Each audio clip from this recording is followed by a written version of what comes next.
એક વખત એક રાજા મંદિરમાંથી બહાર આવ્યા અને એણે બે ભિખારીને જોયા. એક ભિખારી તેની સામું જોઈને આજીજી કરવા લાગ્યો કે તમારી પાસે તો ઘણું બધું છે, મને થોડું ખાવાની વ્યવસ્થા કરો ને. અને એની સામે બેઠો એક બીજો ભિખારી ઉપરવાળાને જોઈને આજીજી કરતો હતો કે તારી જોડે તો ઘણું બધું છે, તું મારા માટે ખાલી આટલી ભોજન વ્યવસ્થા જેવી તુચ્છ ક્રિયા ના કરી આપે. એટલે પેલો રાજા વિચારમાં પડી ગયો કે હું અહીં ઊભો છું તો એ મને ના પૂછ્યું. પછી એ તેના મહેલમાં જતો રહ્યો.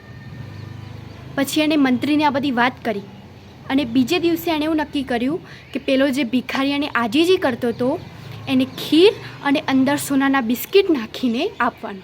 એટલે પછી મંત્રીએ એવું કર્યું, એ જે ભિખારીને એ ખીર આપી દીધી. પછી એ ભિખારી અડધી ખીર ખાધી અને ધરાઈ ગયો અને બાકીની અડધી જે સામે પેલો ભિખારી બેઠો હતો એને આપી દીધી. એટલે પેલો ભિખારી જે અડધી ખીર બચી હતી એ ઘરે લઈ ગયો અને ઘરે જઈને ખાધી. પછી તો એ બીજા દિવસથી આવવાનું એને બંધ કરી દીધું. પણ જે પેલો ભિખારી હતો એ તો ત્યાંનો ત્યાં જ બેસ્યો હતો. પછી રાજા બીજા દિવસ આવ્યા અને જોયું કે અરે આ ભિખારી કેમ અહીંયા જ બેઠો છે, એને તો નવાઈ લાગી. એટલે એણે પેલા ભિખારીને પૂછ્યું કે તે ખીર ખાધી હતી મેં કાલ મોકલાવી હતી?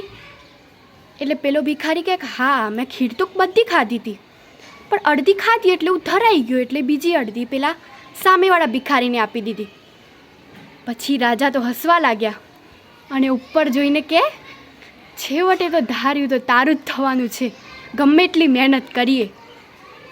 આ વાર્તા ઉપરથી આપણને એ શીખ મળે છે કે છેવટે ગમે એટલી મહેનત કરીએ પણ આણે જે ધાર્યું હશે ને એ તો થવાનું જ છે. જય શ્રી કૃષ્ણ.